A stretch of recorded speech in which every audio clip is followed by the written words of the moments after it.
Hello दोस्तों, नमस्कार। SM किसी चैनल में मैं आप सभी लोगों का दिल से बहुत बहुत स्वागत करता हूं। सो दोस्तों, आज के दिन का पहला वीडियो तो आप लोगों ने देखा ही होगा एंड उसी से रिलेटेड अभी एक इंपॉर्टेंट पॉइंट्स मैं आप लोगों के सामने रखने वाला हूं। मतलब रिलायंस की एजीएम हम लोग को देखने को मिली। ठीक है, एजीएम के बाद अगर हम लोग कहें तो रिलायंस इंडस्ट्री का शेयर प्राइस में एज यूजुअल जैसे गिरावट हो जाती है।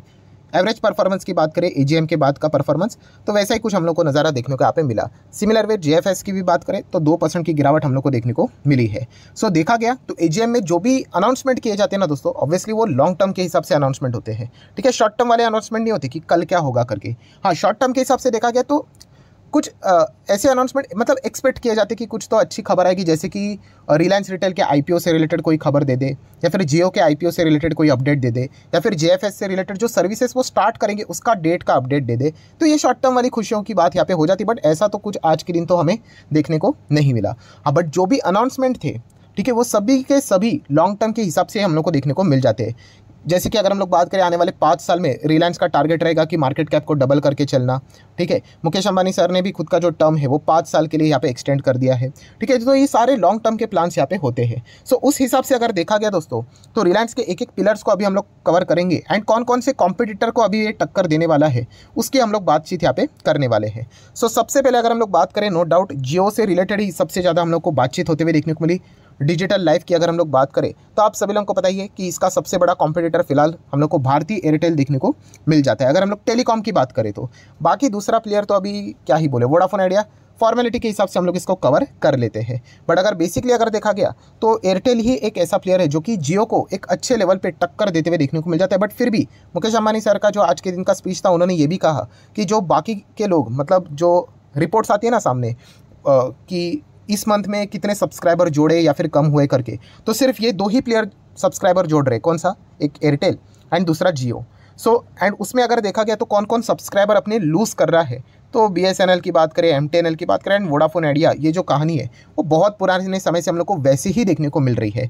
सो जो भी लोग यहाँ पे ट्रांसफ़र यहाँ पे हो रहे, सिम को पोर्ट करवा रहे हैं, बीएसएनएल से निकल रहे, एमटीएनएल से निकल रहे, वोडाफोन आइडिया से निकल रहे, तो वो एयरटेल में भी जा रहे, डेफिनेटली जा रहे। बट हाँ, सबसे ज़्यादा वो जियो में हम लोग को जाते हुए देखने को मिल रहा है एंड इसका रेशो है 5:1। 5:1 मतलब अगर हम चाहो तो ऐसा बोल सकते हैं, एयरटेल में कोई एक पोर्ट करवाता है अगर किधर दूसरे टेलीकॉम से एग्जिट करके, तो जियो में 5 लोग तभी आ जाते हैं। तो इसलिए 5 गुना अच्छा परफॉर्मेंस हम लोग को देखने को मिल रहा है। ये बातें खुद मुकेश अंबानी सर ने आज ही के दिन एजीएम में यहाँ पे बोली है। सो अगर हम लोग कंपटीशन की बात करें, रफ्तार की बात करें, तो जियो का टेलीकॉम का रफ्तार कमाल का देखने को मिल रहा है एंड एयरटेल उसको एक कंपटीशन देने की कोशिश यहाँ पे कर रहा है। ये पॉइंट पता होना चाहिए। सो एयरटेल में देखा गया तो यूजुअली ये बड़ी कंपनी है, 5 लाख करोड़ का मार्केट कैप है, इंडेक्स वाला स्टॉक है। सो जब इतने बड़े कंपनीज होते हैं तो एक बेसिक चीज़ें क्या सिखाई जाती है दोस्तों कि यस, यहाँ पे एवरेज रिटर्न की अगर हम लोग बात करें तो 5 साल में डबल के हिसाब से यूजुअली बातें बोली जाती है। देखिए, मार्केट में कोई गारंटी नहीं होती है, 5 साल में आपका पैसा कितना भी ग्रो हो सकता है एंड शायद से आपकी 0 रिटर्न्स भी हो सकते हैं या फिर पैसा डूब भी सकता है।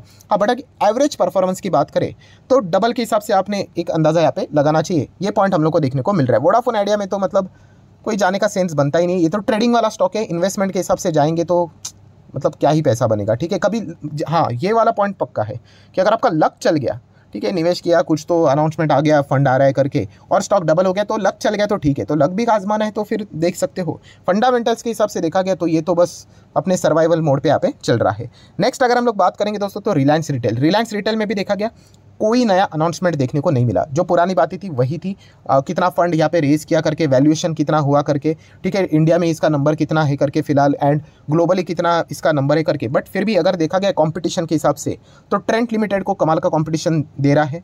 रिलायंस रिटेल की बात करें, ऑब्वियसली कोई तालमेल है ही नहीं। रिलायंस रिटेल के वैल्यूएशन की अगर हम लोग बात करें तो अभी का लेटेस्ट जो वैल्यूएशन उनको मिला है, $1 बिलियन उन्होंने रेज किया है। $100 बिलियन के 1% स्टेक मतलब $100 बिलियन का वैल्यूएशन लगा है, मतलब 8 लाख करोड़ का मार्केट कैप। एंड ट्रेंड के मार्केट कैप की बात करें तो कितना है? 70,000 करोड़ का मार्केट कैप। मतलब ज़मीन आसमान का अंतर नहीं, आकाश पाताल का अंतर है। बट फिर भी इनका जो बिजनेस है, हाँ, वो ऑनलाइन स्टाइल में हम लोग को चलते हुए देखने को मिल जाता है। तो इसीलिए आप चाहो तो इन चीज़ों के हिसाब से ट्रेंड को मतलब कह सकते हैं कि अच्छा खासा कंपटीशन देखने को यहाँ पे मिल रहा है, ऐसा आप बोल सकते हैं। हाल ही में हम लोगों ने न्यूज़ को भी कवर किया था, कौन सा, कि जो ट्रेंड का जो हार्ट है, हार्ट मतलब जुडियो, आप सभी लोगों को पता है जिस प्रकार से जुडियो कमाई करके दे रहा है ट्रेंड को, तो उसी को कंपटीशन देने के लिए आपको पता ही है योस्ता करके ईशा अंबानी ने रिलायंस रिटेल का एक नया ब्रांड यहाँ पे लॉन्च कर दिया। 1000 रुपये से सस्ते क्लोथ मिलेंगे एंड 500 रुपये से भी सस्ते, 499 के भी ऑफर्स है वहाँ पे। सो जुडियो के जो एक अच्छा खासा परफॉर्मेंस देखने को मिल रहा था, उसी थीम को इन्होंने यहाँ पे फॉलो यहाँ पे किया। अभी देखने वाली बात रहेगी कि ये कंपटीशन कैसा चलता है करके। देन बात करेंगे नो डाउट हमारे रिटेल सेगमेंट का लिस्टेड एंटिटी में नंबर 1 प्लेयर कौन है? डीमार्ट। ऑब्वियसली डीमार्ट की अगर हम लोग बात करें, इनका भी ऑनलाइन बिजनेस है, बट यस इनकी जो खासियत है वो हम लोग को ज़्यादातर करके ऑफलाइन पे ही ज़्यादा देखने को मिल जाती है। बहुत सारे इनके स्टोर्स भी देखने को मिल जाते हैं, जिसके हिसाब से हम लोगों ने देखा भी है कि अगर आप बड़ा शॉपिंग करते हो तो बड़ा डिस्काउंट भी हम लोग को मिल जाता है। सो डीमार्ट की भी अगर हम लोग बात करें, इसका वैल्यूएशन कितना है? समवेयर अराउंड 2.3 लाख करोड़ के आसपास। एंड रिटेल की बात करें तो 8 लाख करोड़ के आसपास। सो हम लोग जरूर कह सकते हैं रिलायंस रिटेल तो बहुत आगे जा चुका है। एंड टेक्नोलॉजी जहाँ पे आ जाएगी तो आपको पता ही है कि उसको वैल्यूएशन ज़्यादा ही मिलते हुए देखने को यहाँ पे मिल जाएगा। डीमार्ट भी कोशिश कर रहा है यहाँ पे, उस चीज़ पे हम लोग को चलते हुए देखने को मिल रहा है। सो ये भी पॉइंट हम लोग को यहाँ पे फोकस में रखना चाहिए। मतलब क्या है कि आप चाहो तो डीमार्ट एंड ट्रेंड को क्या कर सकते हो? अपने रडार के ऊपर यहाँ पे रख सकते हो। देन अगर बात करेंगे दोस्तों तो जियो फाइनेंशियल सर्विसेज, बहुत ज़्यादा उम्मीदें थी कि आज के दिन कुछ तो अच्छी खबरें आएगी, कुछ मतलब कुछ भी नहीं तो एटलीस्ट सर्विसेज कब स्टार्ट होगी उससे रिलेटेड डेट तो बता दो, बस इतना ही, एक अनुमान, चलो 1 साल के भीतर होगा, बट ऐसा कुछ भी नहीं हुआ। तो इसलिए थोड़ी सी ये बैड न्यूज़ देखने को हम लोग को मिल चुकी है। अभी इसके आगे कैसा इसका वैल्यूएशन लगाया जाएगा, कैसे ट्रेडर यहाँ पे खेलेंगे, ये देखने वाली कल की एकदम मज़ेदार बात रहेगी। ठीक है, मतलब अगर देखा गया तो सर्विसेज तो इनके स्टार्ट हुए नहीं है, सब कुछ ऑन पेपर है। मतलब जो भी अभी तक इसको वैल्यूएशन मिला है ना, वो इस नाम के चलते वैल्यूएशन मिला है। हालांकि मुकेश अंबानी सर ने भी ये पॉइंट को हाईलाइट करने की कोशिश की कि जियो फाइनेंशियल सर्विसेज, ठीक है, हमारे पास बहुत ज़्यादा कैश भी है, तो ये वो पॉइंट को वो बार बार हाईलाइट करने की कोशिश कर रहे थे कि कोई ऐसी वैसी कंपनी बाजार में नहीं आई, बहुत बड़ी कंपनी बाजार में एंटर कर चुकी है। सो इसको हल्के में मत लेना, वो एक इनडायरेक्टली पॉइंट को यहाँ पे नोट करवाना यहाँ पे चाह रहे थे। एनीवेज, सो जियो फाइनेंशियल सर्विसेज की बात करें, हाँ आज के दिन डिसअपॉइंट तो जरूर किया कि क्योंकि कोई नया खबर देखने को नहीं मिला। तो इस चीज़ के चलते जितना ये डिले करेंगे बजाज फाइनेंस को थोड़ा अच्छा खासा यहाँ पे लगेगा। पेटीएम जैसी कंपनीज हम कह सकते हैं ये अभी इसी के कंपटीशन स्ट्रीम में देखने को यहाँ पे मिल रहे हैं। देन पुना वाला फिनकॉप भी देखने को मिल रहा है। देन उसी के साथ साथ एएमसी वाली कंपनी, यस ब्लैक रॉक के साथ इन्होंने पार्टनरशिप की है। सो आज नहीं तो कल एएमसी का बिजनेस भी इनका स्टार्ट होने वाला है। प्लस एएमसी बिजनेस में तो कॉम्पिटिशन तो भयंकर बढ़ने वाला है, क्योंकि जीरोदा भी एंटर करने वाला है। एंड जीरोदा ने जिस प्रकार से सक्सेस हासिल की आप सभी लोगों को पता ही है डीमैट अकाउंट में, तो उस हिसाब से एएमसी में भी वो कुछ बहुत बड़ा सक्सेस हासिल कर सकते हैं, क्योंकि उनका जो रोड मैप था उससे रिलेटेड जो भी एक रिपोर्ट के जरिए खबरें सामने आई थी, मैंने आपको पॉइंट बताया था कि हाँ वो शुरुआत किससे करने वाले? ईटीएफ से करने वाले, इंडेक्स फंड से कर सकते हैं। सो ये बहुत ही कमाल की मतलब स्टेप यहाँ पे हो सकती है, क्योंकि शेयर मार्केट में अगर देखा कि जिसको कुछ भी नहीं आता है, कुछ भी नहीं, जीरो नॉलेज है, फिर भी अगर वो इन्फ्लेशन को बीट करना चाहते हैं ना, ईटीएफ जाके खरीदने का या फिर इंडेक्स फंड में जाके निवेश करने का, ठीक है, ये कोई रिकमेंडेशन नहीं है, बट यस ये एक बेसिक चीज़ें होती है कि आप इंडिया के इकोनॉमी की ग्रोथ में यहाँ पे पार्टिसिपेट कर रहे हैं, निफ्टी में पार्टिसिपेट कर रहे हो, ठीक है। सो ये एक बेसिक चीज़ देखने को मिल जाती है, एक मास्टर स्ट्रोक हो सकता है। एनीवेज, बाकी की बात करें हम लोग जितने भी एएमसी वाली कंपनी है, इनका भी तगड़ा कंपटीशन और भी हम लोग को बढ़ते हुए देखने को यहाँ पे मिलने वाला है। ऑब्वियसली यहाँ पे अगर हम लोग बात करें, यहाँ पे जीतता वही है जो ज़्यादा रिटर्न्स कमा के देगा, तो वो देखने वाली बात यहाँ पे बन जाती है। वैसे भी देखा गया तो एएमसी कंपनी ने पूरा टाइम वेस्ट यहाँ पे किया रिटर्न्स के हिसाब से। सेक्टर का लॉजिक तो कमाल का बैठ गया, 10-12 गुना सेक्टर हो गया, बट स्टॉक की बात करें तो हिल ही नहीं रहे, क्या हो गया जाए पता नहीं, देखने वाली बात यहाँ पे रहेगी। सो अभी जेएफएस भी अभी इंटर करेगा, एएमसी वाली सर्विसेज प्रोवाइड करेगा, तो और कंपटीशन में हम लोग को भीड़ लगते हुए देखने को यहाँ पे मिलने वाली है। देन अगर हम लोग बात करेंगे, ऑब्वियसली जियो फाइनेंशियल सर्विसेज ने ये भी कहा कि इंश्योरेंस सेक्टर में वो एंटर यहाँ पे करने जा रहे हैं। एंड शुरुआत सिंपल इंश्योरेंस से ही करने वाले, जैसे कि life, general, health insurance product की अगर हम लोग बात करें तो फोकस उनका रहेगा कि सीमलेस डिजिटल के थ्रू ये चीज़ें प्रोवाइड करेंगे, ठीक है। जैसे रिटेल का भी, डीमार्ट भी क्या करता है, सामान ही तो बेचता है। रिलायंस रिटेल भी क्या करता है, सामान ही तो बेचता है, बट हाँ वो डिजिटली सामान यहाँ पे बेचता है, ठीक है। डीमार्ट भी बेचता है, बट हाँ उनका जो ज़्यादा फोकस है रिटेल का, वो पूरा तो ऑनलाइन ही देखने को मिल जाता है। सिमिलर वे ये जो life insurance, general insurance, health insurance, ये भी जो इंश्योरेंस बेचे जाते हैं तो डिजिटली ज़्यादा यहाँ पे इसके ऊपर फोकस रखेगा।